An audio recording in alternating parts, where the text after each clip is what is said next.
وہی تو ہے جس نے تمہارے لیے ستارے بنائے تاکہ جنگلوں اور دریاؤں کے اندھیروں میں ان سے رستے معلوم کرو۔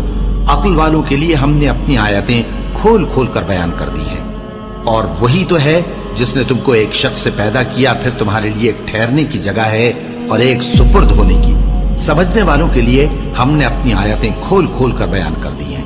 اور وہی تو ہے جو آسمان سے مے برساتا ہے، پھر ہم ہی جو مے برساتے ہیں اس سے ہر طرح کی نباتات اگاتے ہیں، پھر اس میں سے سبز پودے نکالتے ہیں اور ان پودوں سے ایک دوسرے کے ساتھ جڑے ہوئے دانے نکالتے ہیں، اور کھجور کے گاھے میں سے لٹکتے ہوئے گچھے، اور انگوروں کے باغ اور زیتون اور انار جو ایک دوسرے سے ملتے جلتے بھی ہیں اور نہیں بھی ملتے۔ یہ چیزیں جب پھلتی ہیں تو ان کے پھلوں پر، اور جب پکتی ہیں تو ان کے پکنے پر نظر کرو۔ ان میں ان لوگوں کے لیے جو ایمان لاتے ہیں اللہ کی قدرت کی بہت سی نشانیاں ہیں۔